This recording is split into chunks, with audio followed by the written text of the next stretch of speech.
Welcome to another edition of Coaching Minute with Brianne Ligori and friends, where certified coaches help leaders to evolve their coaching skills so they're better able to lead in today's modern workforce. Today's guest is Kathy Novisedlak. Kathy is an ICF accredited coach and adult learning expert with many years of experience in the pharmaceutical space. She currently works in human resources, leading talent and leadership learning. One of Kathy's favorite things that truly lights her up is when she sees people having aha moments where they realize their own capabilities. Welcome, Kathy. So excited to have you with us today. Thanks so much, Brianne. It's nice to see you. So good to see you and to catch up. It's been a really long time since we've caught up, and Yeah. I mean, our paths have crossed so many times over the years with our experience in pharma. So it's great to be here with you today. Yeah, absolutely. Thank you. Yeah. And the other thing I was thinking too is, our experience is so similar and closely mirrored in terms of our experience in coaching and then also adult learning as well. So Yeah. I'm super excited to learn from you, from your perspective about how you're applying those things in your work. Yeah, for sure. Absolutely. And there's such a nice marriage between the two, right? Coaching and adult learning just go so nicely hand in hand. 100%. Yeah. Yeah, Yeah. absolutely. So let's jump right in. I'm really curious to learn a little bit more about how you operate as a coach. So what is the number one principle that you use and operate by when you're coaching? Yeah, there's so many really, really key ones, but when I think about it, for me, it's really the core belief that people are whole and resourceful as they truly are, right? We all come into coaching into our lives differently, but I think with a key fundamental rooted belief in coaching that whoever it is that you're coaching, whether it be in a professional environment, a personal environment, that they've got what they need within them. And leveraging coaching is a powerful tool just to help kind of unlock that, brainstorm, generate ideas. But it's really about thinking the whole person as a whole, and they've got what they need, and they sometimes just need support, kind of digging through that. Yeah, Yeah. It's really just talking through and almost like organizing their thoughts. exactly.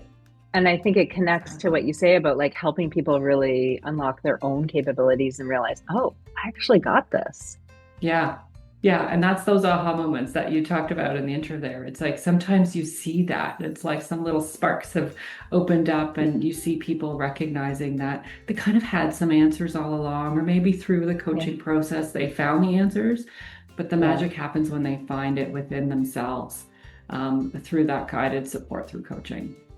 Yeah. Yeah, it's so true. And I think, with the leaders we work with, we find that that's one of the number one things that they struggle with. They really struggle to let go of that control because they feel like, Mm, well, what if the ideas that they come up with aren't good? What if they don't measure up? What if they're not going to work fast enough to meet our results? And so sometimes like that inner dialogue as a coach can be really difficult. yeah, and yeah, absolutely. And I think it's sometimes that bias, right? We're human. And so as a coach, when you're in that coaching position, whether, you're leading that person or, some other sort of organizational relationship, is trying to leave that bias at the door, and really taking the time to allow someone to ideate for themselves, create their own path forward, develop their goals and so on. So yeah, it's tricky, but I think at the core, maintaining that mindset is really crucial for a good, effective coaching relationship. Oh my gosh, totally. And like it's easier said than done for us, Yeah, right? Like as humans, as you said, like it can be really hard to kind of leave those biases at the door, especially yeah, if you've had previous experience with the person. And sure. so I'm curious, like what's your technique to kind of like help you just go, okay, I need to set those things aside for now. I think it's the recognition, like recognizing when something might pop up in you, that creates some sort of a connection to a bias, right? And Yeah. if you know that about yourself as a coach, taking the time to mentally prepare yourself.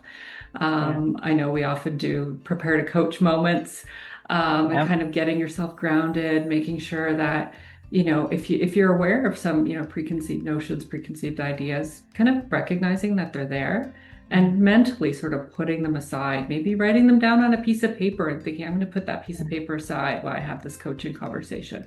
And just Yeah. really being clear, being open, and being super present. It's really important. Yeah. Oh my gosh, yes, presence. such a key Yeah, thing and so hard in this world that we live in. sure That's for darn is. sure. Hmm. Ooh, yeah, sometimes even just like a deep breath, right? Yeah, Like, okay, I'm good. absolutely. So let's switch gears a bit. The work that Belinda and I do with the Leadership Intensive, we work with leaders across the globe, across industries. And one common theme that we're seeing a lot lately is around change. We're seeing that, Mm. regardless of where people sit in the world and what organization, the change of speed is happening at a really, really rapid pace. And so I would love to learn from you about how you apply your coaching skills to help people through change in your organization. Yeah, I think that's so true. And we always say change is constant, but it's right. It's true. There's something that's changed recently where the change feels faster, right? It's not Yeah. just the occurrence of it, but it's just one day to the next, and it can Yeah. become overwhelming and it can feel all consuming. And I think more than ever, it's why coaching is a really powerful leadership lever to leverage through within organizations when we think about change. I mean, there's lots of evidence to support how powerful coaching is as a leadership tool, as an interpersonal tool. But when you think about it, there's a couple of key things. Like we know that coaching can really help with building resilience and adaptability, right? Change can often trigger anxiety, the feelings of, unknown, and I don't know where things are going, and I don't feel very good about that. And so coaching can help provide a safe space for people to kind of talk through their concerns, talk through their unclarity. I think it's really important in that way. Um, I always find too, and I find this for me as a recipient of coaching too, as well as a coach myself, but it can really help to enhance clarity and focus, right? So at a time when things are changing and things might feel, again, that space of unknown and, hey, things aren't how they were before, and I don't know how I feel about that. Leveraging coaching can really help enhance that space of focus, finding clarity, connecting to a why, connecting to a value, all of those really important things.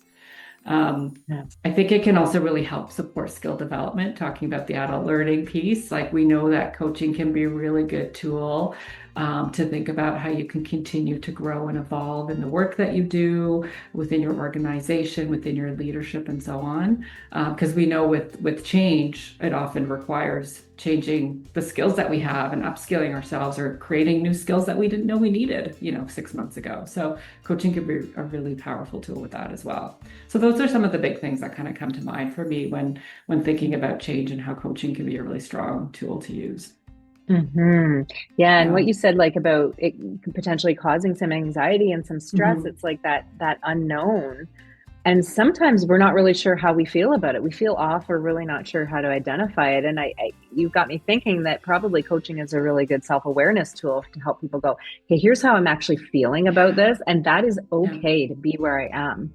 Yeah. And what is the path forward to start to shift that? So it's like Yeah. acceptance, awareness, which allows them to start to make some choices about how do they move forward. For sure. And in that too, when things are changing, we can feel like we have lost control, right? Like, Yeah. and we might not have a say in how things are changing within an organization, within our lives, what have you.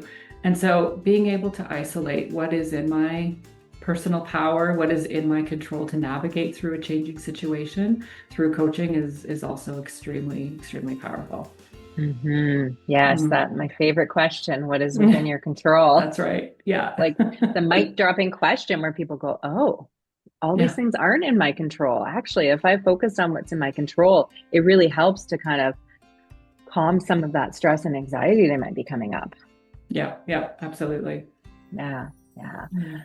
So, I mean, you and I know the definition of coaching well with our years of experience in coaching, the art of asking questions, listening. I think sometimes there's some misconceptions of, what coaching actually means. And because of that, I think there's a natural default for people to default to asking for our advice. Or sometimes they're simply just stuck and they don't know the answer. So, how do you Mhm. skillfully navigate that when people kind of turn the tables on you and say, well, what would you do in this situation? Hmm. And that's such a good point. I think it's, you said you and I have a clear understanding about coaching. I think that's the foundation is starting there. When coaching someone, that they have a clear expectation about what coaching is. And so having that conversation first to say like, hey, we're going to be coaching. What is it that you think you're going to get out of this coaching conversation, and really understanding. So even starting with questions before you're starting in the coaching space, to understand what that individual or team or what have you, to understand what their expectations are from a coaching interaction or a coaching conversation, because sometimes it is like the confusion between what a coach is versus maybe what a mentor is, right? Where we're a coach, we're really thinking about the person, we're not thinking about the problem. Mentors are kind of there to help guide you and support you and, you know, find a specific way forward with the problem. So making sure that there's clarity in the expectations, I think, is really super, super important. And then like what we talked about earlier too, the ability to ask really good, powerful questions makes all the difference. Right? Often when people are saying, well, what would you do when you're in that coaching conversation? It's because they're feeling stuck, right? Or maybe they're second guessing their initial ideas, or, you know, the way that they might want to move forward and to navigate a certain situation. So I think asking powerful questions that allows them to get out of that stuck phase, and just being clear to say, hey, you know what, let's consider a little bit of a different path, or let's you know, play with a couple more questions to see if we can get you to come up with a different solution. And, you know, take me out of the scenario in terms of giving advice. You know, a fun question like, you know, depending on the problem, obviously, if you can think about somebody who you think would know how to solve this for you, what might they say to you if you were to ask them this question instead of asking me? And so that allows them to just kind of brainstorm and take their mind into a different direction, where they're not just asking for advice from me as the coach in that moment. Yeah. I think that's so interesting, right? Because it's like a perspective shift where they can step outside themselves and look back in at their challenge through the eyes of somebody else. It's amazing what that can unlock for people. Absolutely. Yeah, because sometimes people are looking for that third party suggestion there, right? It's about, what might this person think if I, you know, propose this solution, where if you allow yourself to step out of that and see it sort of like, you know, from the balcony, as it were, it allows you a different perspective that can sometimes unlock new ideas. And it's almost helping people to develop new thought patterns and ways of thinking as well, because if they're just used to getting advice all the time, they maybe haven't developed those pathways to be able to figure things out on their own. Yeah. And it's always such an interesting dichotomy with leadership, right? Because as leaders, we think we need to have the answers, right? So it's like, hey, I'm a leader. I'm supposed to say the right thing, or I'm supposed to know what to do in this situation. So it can sometimes be tricky to step out of that when you're in that coach position, to say, it's not my role here as a coach in this moment to have the answer. It's to help you uncover the answer for yourself. Yes. And that's a hard place to be, because we grow up and thinking these leadership roles is about our expertise. But really, at the end of the day, that's only a portion of our job. The other expertise is probably 50% or more, is that leadership and helping other people develop their capabilities. Exactly. Yeah. You also said something interesting about kind of the delineation between mentoring and coaching, right? Where mentoring, it sounds like it's about the topic, right? Like you're really honing into solving that problem, where coaching is about helping that person grow and learn from what they're going through. And I thought that was a really interesting way to kind of like define the two. They're both important, but likely people are going to need a little bit of both in their world. Yeah, absolutely. And sometimes I think, to your point about the unclarity and confusion about what coaching is and what coaching isn't, and why it's important to really isolate that at the very beginning, because they're both important, coaching or mentoring. It's just depending on what tool you need in that moment, right? Exactly. And so if somebody is looking for specific guidance and specific advice in a mentoring like relationship, you know, being sure that that's not, or ensuring them that, again, having clarity that that's not what coaching is going to look like for them. So maybe that's a different relationship than the coaching relationship that they might need. Yeah, absolutely. Yeah. You have done a ton of work in coaching. I mean, you've got your PCC with ICF, you have developed coaching programs, you deliver coaching programs in organizations. We could definitely consider you an expert in coaching, 100%. But even the people who are most skilled in coaching still have opportunities to continue to grow. So I would love to know what your best practice is for continued development as a coach.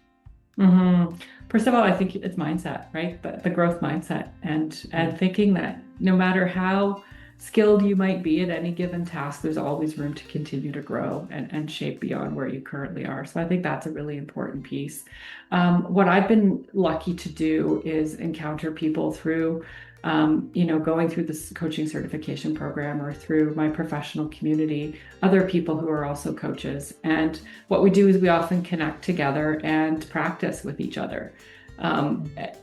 It's a really great tool, a really great way to continue to stay sharp and try different techniques, right? Because everyone has a different way that they approach coaching, the way that they ask questions, the type of questions that they ask. And so being able to continue to practice with other people who are coaches, I think is really important. So practicing coaching with someone else, but then also observing people coaching is really important too, because you're, again, taking yourself out of that situation, but being able to kind of observe how a coaching dialogue goes and being able to pick up on maybe interesting ways to interesting things that you can incorporate in your own coaching.